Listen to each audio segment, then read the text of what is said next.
The Farnsworth house is one of only 3 single-family homes in the United States by renowned German architect Ludwig Mies van der Rohe. Mies, as he's usually referred to, was already nearing legendary status when he fled Nazi Germany for the U.S. in 1938. A one-time director of the celebrated Bauhaus Architecture School, Mies is widely acknowledged as the founder of the glass and steel modernist style. It's very important to keep in mind this house was designed as a weekend home only to be used by one individual. Thank you. That individual was Mies's client, Dr. Edith Farnsworth. Their story begins in downtown Chicago in 1945. Dr. Farnsworth, a well-to-do kidney specialist, had just bought herself a chunk of land along the Fox River. 42 and single, she was looking for an architect to help her build a small weekend getaway there. But some say her interest in Mies van der Rohe went beyond architecture.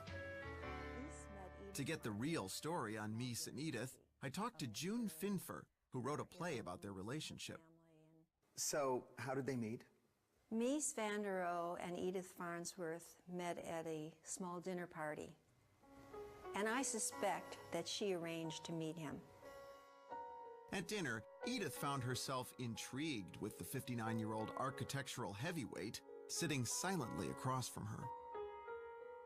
So she's having dinner with this guy, and she's telling him all about this beautiful property with the great trees and the birds and the river, and he doesn't say a word. She didn't know if he spoke English. But then when she said, "Do you know someone who could design a house for me?" he very much surprised her by saying, "I could do it myself." For a woman who described herself as bored and lonely, the chance to work with a charismatic man like Mies van der Rohe was irresistible. She just was overwhelmed with the possibilities, with his personality, and with the potential to create, as she said, something that would advance the art of architecture. And advance it they did. Mies not only took the job, he decided to use the opportunity to do something he'd never done before. A glass house. It would be a first, but why not? What better way for Edith to take in the beauty of her surroundings? When you're inside, it's like you're outside because you're looking through the glass. And you're seeing these trees, and you're seeing the river, and you're seeing the sky. It's like there's no separation. The entire structure is held up by just 8 steel I-beams. A terrace extends from the west end, creating a link from the inside to the outside. So, what's the philosophy behind this big, empty, open space? Less is more. Less intrusion inside. He was fascinated by spaces in which you could do just about anything.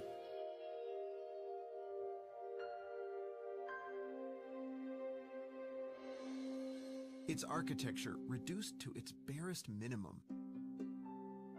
A steel-framed slab of concrete for the roof, a thin membrane of glass for the walls, and another slab of concrete covered in heated travertine marble for the floor. In the center, a core made of rare Primavera wood houses 2 bathrooms, a kitchen, and a utility room. A single tube containing all of the utilities descends from the home's center into the ground. And that's it. Mies even anticipated the Fox River's annual spring swell. He elevated the house more than 5 feet above the ground. As the blueprint evolved, so did the partnership between the married architect who'd left his family years earlier and his single client. Soon, it became more than just a business arrangement. There's no real tactful way to ask this question. Do you think they had a love affair? Oh, I think so. What is more exciting than to have someone who is becoming world-renowned for his work and he's interested in you. And you are making it possible for him to create something that has never been created before. Edith tucked handwritten notes into envelopes along with her checks to Mies. One such missive reads, "Dear Mies, it is impossible to pay in money for what is made by heart and soul. Such work one can only recognize and cherish with love and respect." He was, after all, a man of substance. He was a very attractive man. She was transfixed by him. While the relationship flourished, word traveled of the incredible feat Mies van der Rohe was undertaking along the Fox River. This house became so famous, even while it was under construction. People kept coming around, students and architects and visitors. To many of these visitors, the Farnsworth house seemed like the perfect distillation of modernist architecture. You have a beautiful context and a house in which Mies used all of his ability with the materials that he was so good at, namely steel and glass. But as with any construction project, there were delays. Edith started to get impatient, and she wasn't exactly thrilled by the rapidly rising costs. She had formed the impression that the building would be built for X amount of dollars, and that amount went continually up, and she became more and more irritated with Mies. Their personal relationship started to deteriorate. Not only was Edith irritated with Mies, she was quickly becoming disillusioned with his big ideas about pure architecture. She started thinking about practical things and started saying, I can't even put a garbage can by the kitchen sink because you can see it from the outside. Where am I going to hang my clothes? There's no closet here. And he said, what do you need a closet for? It's a weekend house. I said, well, I need someplace to put my clothes. Finally, Mies assigned an associate to build her a wardrobe. But to Edith, he was clearly becoming more interested in the house than he was in her.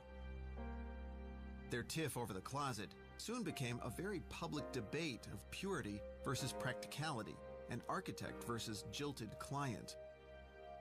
You have to sympathize with Edith just a little. You know, a person living in a house needs a place to hang their clothes. They need a closet. There are bugs outside. You need screens. How can you separate a work of architecture from the use to which that architecture is going to be put? That didn't bother Mies. This is fundamentally a perfect abstraction, so to speak. Of course it's a beautiful residence, but it's a beautiful residence by virtue of his ignoring some of the things that most people would not be able to live without. There's always those competing visions of, is it a pure work of art, or does somebody have to cook breakfast? 1951. After 3 long years of construction, the house was finally complete.